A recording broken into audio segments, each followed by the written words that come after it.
Hey guys, and welcome to Quality Shot. I'm super excited to be joined by Daniel Bell-Drummond, and we're going to be going over the England squad for the T20 World Cup. First of all, though, mate, how are you doing? And how was training? I know you've got some big matches coming up ahead. Looking forward to them. Yeah, I'm doing really well, thanks. Always great to be on with you. Yeah, feeling good to be honest about finals day coming up. Had a good training session today, so no, quite. All the guys are ready to go, and we're looking forward to it for sure. Exactly, and perfect because you're going to be doing T20 finals day, and of course, after that as well, we've got the T20 World Cup, so it kind of goes hand in hand, I'm sure. For those of you who are listening and not just watching as well, I'm going to quickly go through the England squad, and then I'm going to go through with Daniel some of the players as well and get his insight on it as he would have played with or against all of the players on the list. So he'll be able to tell you guys more about them than I can, I'm sure. So Owen Morgan, obviously the captain, Moeen Ali, Johnny Bairstow, Sam Billings, Joss Buttler, Sam Curran, Chris Jordan, Livingstone, Dawid Malan, Tymor Mills, Adil Rashid, Jason Roy, David Willey, Chris Wokes, Mark Wood, and then we've got three travelling reserves in Tom Curran, Liam Dawson, and James Vince. Um, the first question I wanted to ask you actually is the three travelling reserves. Um, do you think they were maybe slightly unlucky not to be in the squad, or do you think it's fair enough given the kind of strength, I guess, of the squad as it is? Um, it's a tough one. I just feel that there's so much depth Yeah. in English white ball cricket. So no, they're obviously good enough to be there for sure. And if they were in the squad, I wouldn't have any qualms about it. But no, I can understand why they're reserves. I think Vince is one of those on his day, he can almost be world class. And Yeah. luckily, England fans got to see that against Pakistan when England had to pick almost a third string team. But Mm. no, I think Tom Curran, everyone knows what he can do. He's a good all round cricketer now, good slow balls as well. Yeah, if anyone, Dawson might be a bit unlucky. People haven't seen much of him recently. I think he had an Achilles injury, which kept him out for a year or so. But he's a very steady cricketer, quite underrated, and especially in the UAE or in those subcontinental conditions, he's a very good option for England to have as a reserve anyway. So, no, I can understand why it's the way it is, but no, they're three very good cricketers to have as reserves. Yeah, agreed, agreed. Let me then, I guess, talk about some of the players who um, I think you may or may not be playing against. I'm not sure about the availability, but I'm sure obviously on the weekend, Kent are playing Sussex in the first game. I'm not sure if Tyrone Mills is going to be playing in that, um, but I'm not sure about Chris Jordan as well. I guess he's going to be playing IPL if I'm not mistaken. But those two you would have played against in the past anyway. Um, what do they bring to the squad, especially Tymor Mills? Because people will, I guess, if they have not followed cricket for a number of years, they might have forgotten about him because he's not been part of the T20 squad for a little bit of time now. But obviously, was one of the kind of breakthrough bowlers, bowling really quick, and kind of came through. And he is now only playing predominantly T20 cricket because of his back injury as well. What does he bring? And Chris Jordan, I guess separately as well, being the leading T20 wicket taker to the England squad. Mills, he's a quality bowler in this format. He's going to clearly bring pace. That's the first thing that comes to mind. But also, just I think left arm is a gold dust. So the angles he bowls from, he can tuck you up from over the wicket, or he can just switch it up and come round to right-handed batsmen. And I'm sure the viewers would have seen he's got a very good slow ball now from the back of the hand. So that pace contrast is very big, and especially when someone bowls 90 miles an hour, that slower ball works even better. Um, so he's improved a heck of a lot since his last England outing, and he's also a good death bowler. His Yorkers have become a lot better. So he's obviously not the all round bowler, maybe that maybe Jofra was, but in terms of the fear factor, for sure, he definitely gives England that X factor that they really want. And And no, I think he deserves the opportunity for sure, and it's good to see him back there. Yeah, agreed. And you just mentioned Jofra Archer actually, so let's kind of talk about him a little bit. I mean, how much of a miss is that for England? Because clearly, their star player in kind of three different formats, and I guess as someone who would have faced him before, I mean, firstly, what's it like to face him, and second of all, what is it, I guess, about him that does have that little bit of X factor? Yeah, he's a bit. Yeah, he's really tough to face, Jofra.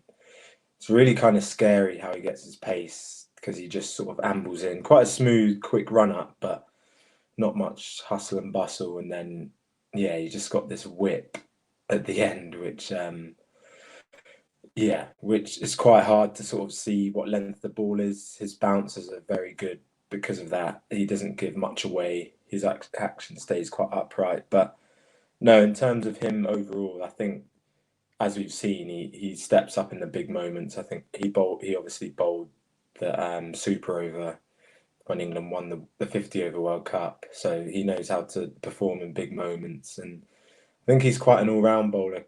Can bowl very well up top and nick people off in that first 6 overs and really attack the opening batsman. And he can also bowl death very well.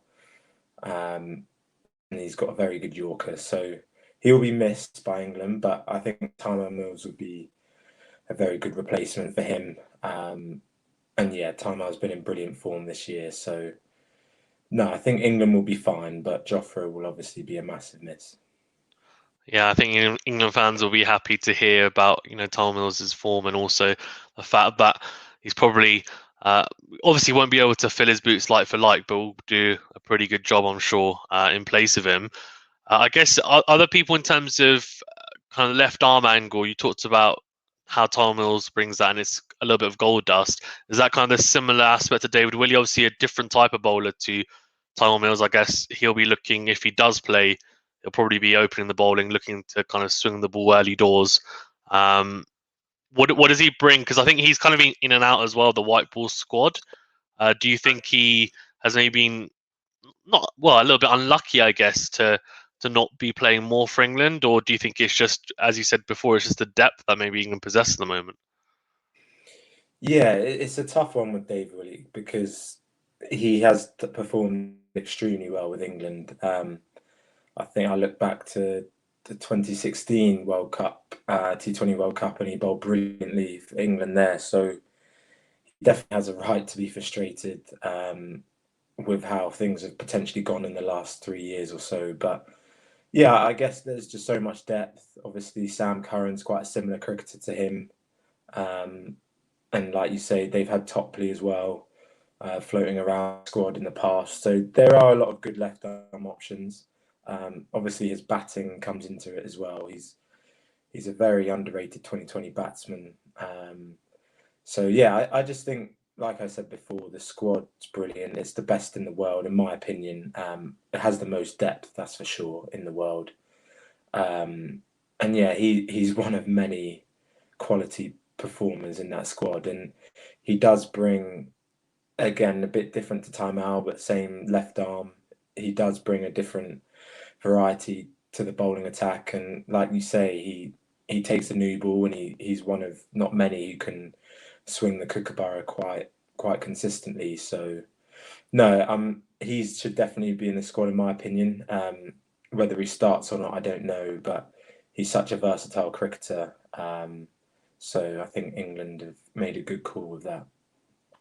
Yeah, agreed. And then kind of some of the, I guess one of the keys in the subcontinent, which you mentioned earlier, is potentially the spin factor. So Moeen Ali and Adil Rashid are going to be really key.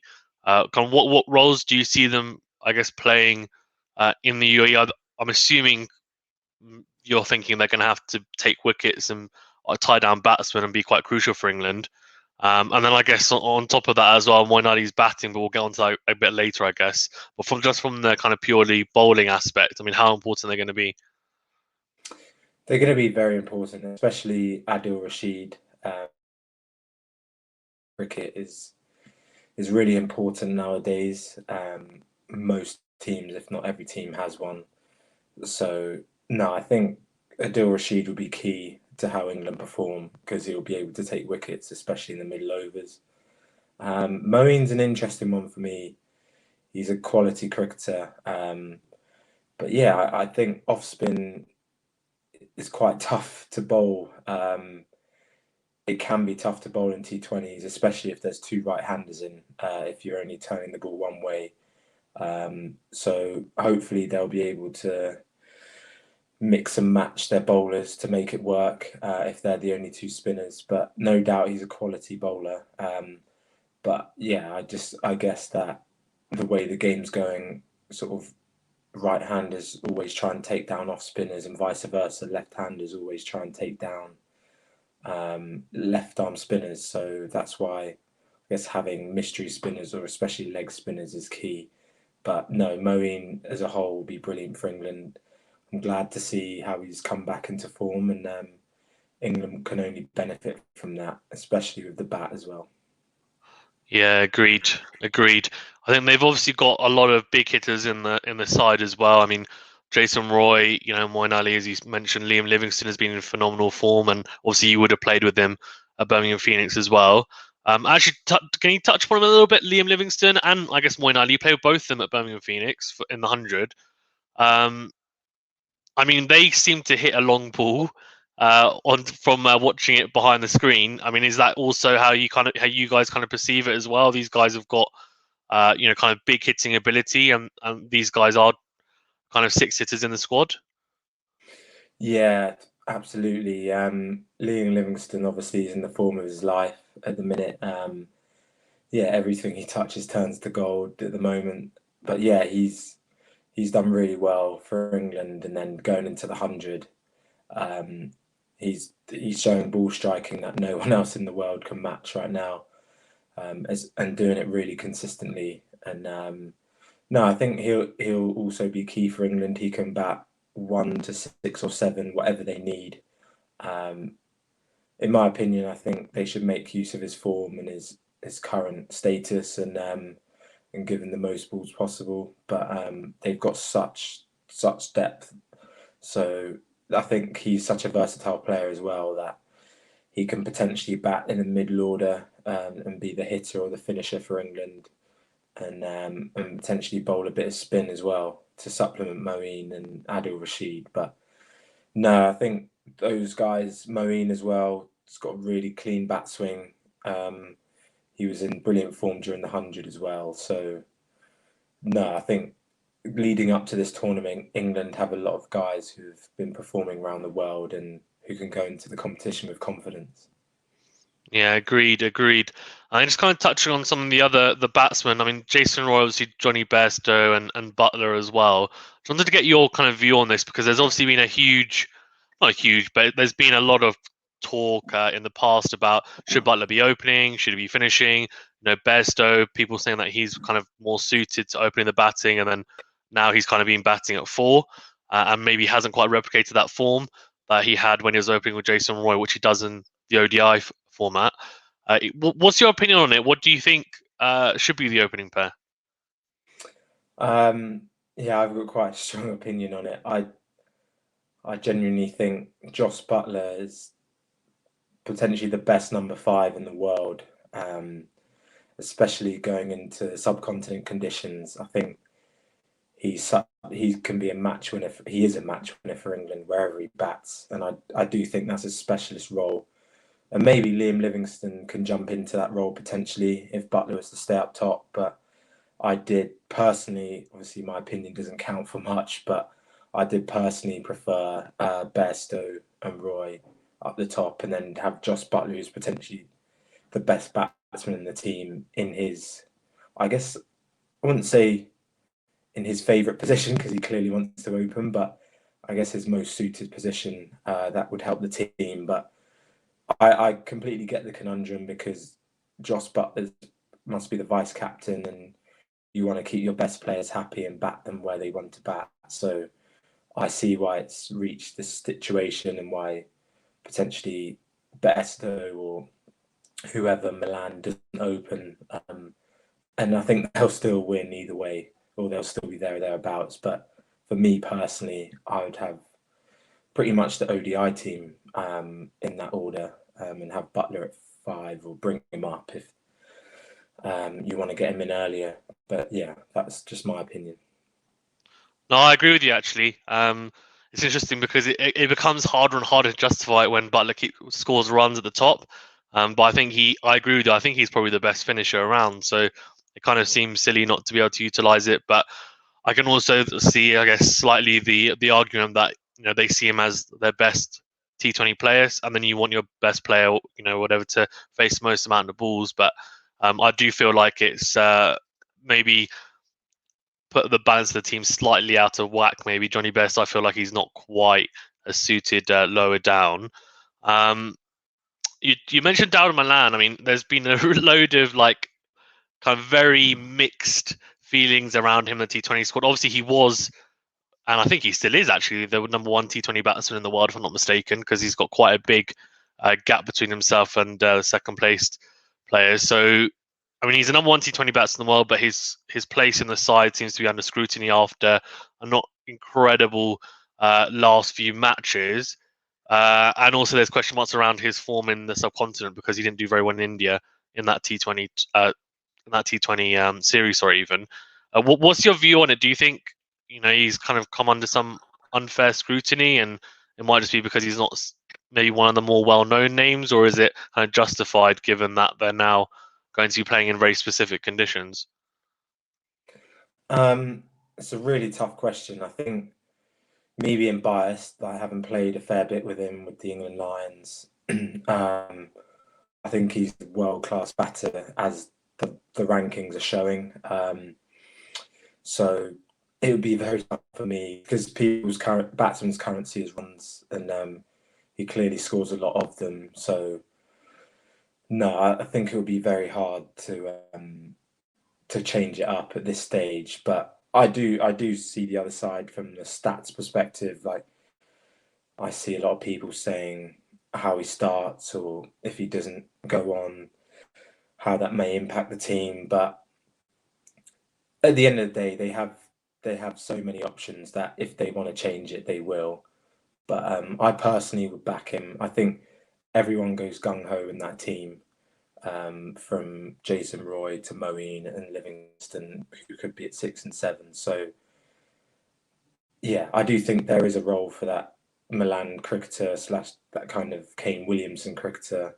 And yeah, I'm not sure of the exact numbers, but yeah, I find it hard to believe if he's number one in the world that he shouldn't be in the team. But I do see some of the criticism coming his way, and I sort of, not that I understand it, but I see why they're raising the point. But for me personally, yeah, I would back him because there's so many other batters who go 160 strike rate. It's actually good to have an anchor as well at times. Obviously, if you're chasing 200, you will need to go from ball one, but I think he has the ability to do that. And as long as he backs himself and he has a clear plan of what he's doing, he can do that. Because I've seen him score numerous 20 hundreds when he started out quite quickly as well. So I know he can do it. So yeah, I guess for England's sake, they may want to see that more, but I know he can.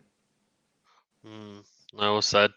And I guess kind of to ask questions on the squad. So Chris Woakes and Mark Wood are kind of two seamers in there who I think a lot of people will be looking towards, doing the business really, with no Jofra Archer there as well. What do you think? I mean, Chris Woakes, obviously a fantastic ODI bowler, hasn't had a lot of opportunities actually in the T20 squad until lately, but he seems to be pretty solid, to be honest with you, in the England side. And I think a lot of people were thinking, why has he not played more T20s? But I guess, as we mentioned, the depth is just incredible for that side. And sorry, actually, Chris Woakes, Mark Wood, and I forgot to obviously mention Chris Jordan, who I mentioned earlier, who is the leading England T20 wicket taker. Those three, I mean, how important are they going to be for England? I know it's in subcontinent conditions, but in the UAE, some of the pitches are not always incredibly spin conducive. There are sometimes, like we've seen in some of the franchise tournaments, a few pitches which are kind of friendly to the seamers as well.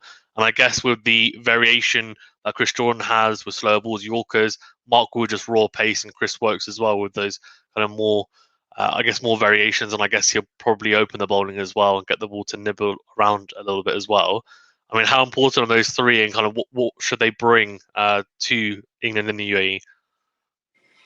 No, all three will be crucial, I think, for England's chances to win the World Cup. Yeah, they're all brilliant bowlers. I mean, Mark Wood adds that pace factor with Tamar Mills, which will make England really potent, and they'll be trying to bully some teams, like whether it's through the middle overs with 5 men out, or at the start trying to get off to a good start and blow away the opposition's best batters. But so I think Mark Wood and Tamar Mills will be crucial. I don't know if they'll both play. And then, yeah, it's good to see Wokes is back fit. He's a brilliant cricketer, very all round, can bat bowl, good in the field as well. And I do think he's a bit underrated because he's one of these all format cricketers who probably spends a lot of time in the England bubbles or on test trips while the ODI squad's away somewhere else preparing. And yeah, I think sometimes people maybe look past how good he is as a T20 cricketer because they see how good he is at Red Bull, to be honest. But no, having played against him the other day, I realised how important he could potentially be for England and how serious a cricketer he is. And I think his batting as well in that 7, 8, 9 position will be key. So many games are won there with the bat, and himself and obviously Chris Jordan can potentially get England over the line in some chases. So I think Wokes and Jordan will be key, not just their bowling, but their all-round ability. And moving on to Jordan, obviously he had a brilliant 100-ball competition. He's England's go-to death bowler, as we've seen for a number of years. And he provides that experience. I know Eoin Morgan really rates him and trusts him as a brilliant death bowler. So yeah, when you give the captain that sort of feeling around the squad and about you, then I think it's going to be massive for England. And no, he'll obviously be key, trying to close out games like he has done in the past, and with the bat as well. So no, three very crucial cricketers there. But I'm not sure Wood and Tamar Mills will play in the same team, and potentially I'm looking at it'll be one of Jordan or Wokes with a left arm seamer to complement them. So it just shows how many options England have. But no, going through all of them, you wouldn't want to be the selector to pick the final 11. Yeah, agreed. And that's funny because I'm going to ask you for your 11 in a bit as well. That'll be on the spot. Before I do, though, obviously someone who I'm not sure is Sam with you? Is he going to be playing on the weekend, Sam Billings, or is he away? Yeah, no, he's in the squad. Yeah, he's Yeah, playing. Yeah. nice, fantastic. Well, then I guess you'll be able to find out from him as well, and I'm sure you might mention it. But I mean, how's he feeling about being on the squad? And I'm assuming he's going to be one to push into the starting 11. But I mean, just give, I guess, the viewers a little bit about, or tell them a little bit about what he brings to the side. Obviously, they would have seen him, and he's had some fantastic knocks in the ODI format, being them recently. What does he bring as a T20 player? No, Sam's in good spirits. He's off to the IPL very soon, and yeah, he's got a really hectic winter, which he's looking forward to. But no, he's a very all-round cricketer. He can bat 1 to 6, not too dissimilar to Livingstone. Livingstone's probably more powerful, but Sam is a very sort of innovative cricketer, and he's obviously being Kent captain now, and he's been around for quite a while. I think he made his England debut in 2015, so he's been around quite a while. So he's a very experienced player. He reads the conditions well, and he can bat anywhere in that top 6, and that's why he's been selected, as well as he's a very good wicket keeper as well. So I think he just covers so many bases. He would love to start. I'm biased, and I would pick him, but I think realistically it's going to be quite tough with the names we've named. But yeah, I think hopefully he can do well in the practice games out there and take his form in, and then yeah, who knows? Hopefully he'll start, because I know if he does start, he'll have a brilliant competition. And like I say, I think his best position's around that 4 to 6 mark, where he can come in, get himself in, and then finish off the innings. But no, I think he's a very good cricketer, and yeah, England will no doubt know he can fill a number of roles, which is why he's going for sure. Thanks for that. And I guess actually, last I forgot to mention, of course, the main man, Owen Morgan. I mean, what does he bring as a captain? I mean, hasn't been like phenomenal form in the bat, but I'm assuming, you know, as people yourself who's played against him, and also as an England fan, I mean, he's surely going to be crucial to, I guess, not just performing with the bat, but the mental aspect as well, and also kind of the tactics that he employs as well during the tournament. Yeah, I couldn't agree with you more. He's proved his weight in gold as a captain for a number of years now. I think it was since that dreaded sort of 2015 World Cup in Australia, and he's been immense. He's been the main reason behind England's successes, with the change in attitude towards the white ball cricket, and it showed that England obviously got to the final of the last T20 World Cup and were very unlucky not to win it, and then obviously won the last 50 of the World Cup with him at the helm. So he's going to be really important in terms of his batting. Yeah, he hasn't been. He probably would admit he hasn't been in his greatest form, but I do think he's a big game player. He's been there and done it, and in the last World Cup he was brilliant throughout the tournament. So I'm sure, no doubt, we'll be seeing the same from him. Obviously, yeah, he is getting on a little bit. I'm not sure how old he is, but I remember him playing for Ireland at the 2007 World Cup, so he has been around for quite a while. But I think he'll save his best for the World Cup, if I'm being honest. And I guess when he doesn't play much county cricket, so it might be tough for him to get his rhythm. But no, with full focus on the World Cup coming up, I'm sure he'll be back to his best form.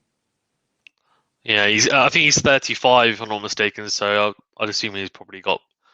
Well, it depends. You might call it a day after the World Cup, where he could maybe go a couple more years. I guess nowadays batsmen do play to their kind of late 30s as well. Some Pakistani players to their 40s, but that's not that normal, to be fair.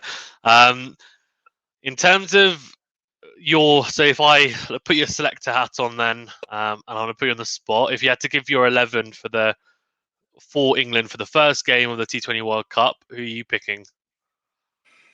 Oh, let's see. So, as I've said, again, I don't. Do you want me to pick what I think it will be, or what I would choose? No, what you would choose. What you would choose. What I would choose. So I'd go Bairstow and Roy up top. Then I'd go Malan 3. I would go Livingstone, Morgan, Buttler as 4, 5, 6. Livingstone, Morgan, Buttler as 4, 5, 6 in any order. Moeen at 7. I'm sure I've missed out someone massive here, but Moeen 7. And then I go Chris Jordan 8. I would go Chris Jordan 8. Then I guess I'll go David Willey ahead of Sam Curran, maybe, because you probably don't need Curran's batting if Moeen's playing. They're both gun cricketers. It's literally splitting hairs. Probably go Willey 9, and then Rashid 10, obviously, and probably go Tamal Mills 11. I think that would be my team. I'd love to get Billings in there. Potentially go Billings instead of Malan. Potentially. I'm just being really biased here. I know Malan's a brilliant player, but I don't think you can touch that middle order. And then you could maybe move Livingstone up to 3, and then put Billings into that middle order. But yeah, that would be my team. Very harsh on Wood, Wokes, Curran, and potentially Billings. But yeah, it's such a good squad. Yeah, it is. It is. That's really interesting, actually. That's very interesting, and it's interesting that you'd have two left armers in there as well, in Willie and Tyrone Mills. Obviously, very different though. But as you said, I guess they are. They do well. They are definitely gold dust, especially quality left armers. So I think we can safely say they both are as well. To be fair, and then lastly as well, then before we wrap up, what's your prediction? I guess you're probably going to say England. So I'll wait for you to say England, and then also maybe someone who. I guess your second choice as well, and then maybe potentially an underdog or a dark horse that you see maybe from one of the less well-known teams. Yeah, it's a good question. I think so many teams have changed since the last World Cup, as it was 5 years ago. West Indies, I love watching them play. Obviously, my family's from there. I don't know. They seem to turn up at World Cups and they love to be written off. But yeah, some of those cricketers really aren't the same. Like Gale, obviously 42 now, however old he is. He's been struggling for form. Bravo's a bit older. No Marlon Samuels, so it's quite a different makeup. Narayan's not in the squad either, is he? So they can't rely on quality spin. So I really would love to be wrong, but I think they could potentially struggle. Not struggle, but I don't know if they'll win it like they did last time. But not many other teams are jumping out. I've got new. So my pick is actually New Zealand, which is a really left field option. But I think just because of their kind of all round cricket ability, and I guess they've got Ish Sodhi and Santner, who are pretty good. I don't know how good they're going to be in the UAE, but they're batting wise, I think they're kind of in a little bit of a golden generation. I guess other people might look towards India as well, and I guess people have picked West Indies. I guess just given the explosiveness from I think it's like 1 to 9, and then they've got Hayden Walsh Jr. who's been in pretty good form, I guess, as a leggy. But it's difficult though. It's difficult. Yeah. No, I I guess think England India. your kind of strong pick, isn't it? Yeah, I'd say England is. I think India. I could see India beating England, for instance, as a matchup, but I don't think India will necessarily breeze through past the likes of New Zealand or West Indies. So I don't think they're clear cut for me to get to the final. I think Pakistan. I think they're really good in the UAE. They obviously played a lot of their PSL games there. They played there up until the last year or so. That was their home for 10 years, and I think yeah, their spinners really know how to bowl theirs. They're quite skiddy wickets. They don't necessarily turn square, but they're really suited to Pakistan. Kind of seamers as well. Those skiddy bowlers. I don't know who's in Pakistan's squad, but I know they've got a very sort of skiddy attack. Harris Ralph, They've got Shaheen Afridi, Hassan Ali, exactly. Horace Rolfe, and Mohammad Hussain as well. It's pretty rapid. So yeah, so I'm going to be supporting Pakistan, so I'm glad you're saying they're going to be good. Yeah, because I don't think so. Yeah, I don't know if they can be dark horses because they're good. It's not like they're random, but yeah, I feel like I don't think they're going to be massive high scoring games. Like I would doubt the Pakistanis if it was in England per se, because I don't think they have the hitting that other teams do. But I think UAE quite big grounds, apart from Sharjah, obviously. And yeah, I think their bowlers will really come into it. And if 160 becomes par, I think they could be in with a shout. No, thank you for that. You've boosted my confidence in the Pakistan side. Yeah, because they just play all their franchise stuff there as well. So. They do, and that's like the only thing that I'm clutching onto is the fact that obviously Pakistan play in the UAE for adopted home for a number of years, and obviously PSL as well as being there for quite a number of years. So yeah, I don't know. It's difficult because a lot of the teams nowadays are just so strong, and also we're in the group with India and New Zealand. And Afghanistan, who are obviously incredible T20 side. So they've got incredible spin attack, and also they've now got hitters at the top of the order. So they're going to be a tough side to beat. So I think we've got a tough group, but it's going to be interesting to see how it goes. Thanks, mate. Thanks, mate, though, for being on. I do appreciate it. It's been great to have your expert insight into the players for England, and I'm sure, as it sounds like as well, of course, you would have played against a whole host of other players that are going to be playing in the T20 World Cup, but I won't take up too much of your time as well. Enjoy the rest of your time, though, in Edgbaston as well, and good luck for finals day on Saturday. Hope you guys do the business, and I can be biased, it's fine, because I've interviewed a number of you guys from Kent, so it's fine. And sorry, I haven't made it, so it's fine. Kent can be my second team. But yeah, all the best, mate. Good luck. Smash it. Hopefully you score some big runs as well. And hopefully the team get through. And I'll definitely be watching. And all the best. Thanks a lot. No, I appreciate it. And great to be on. And no, hopefully speak soon. Thank you. Yeah, definitely.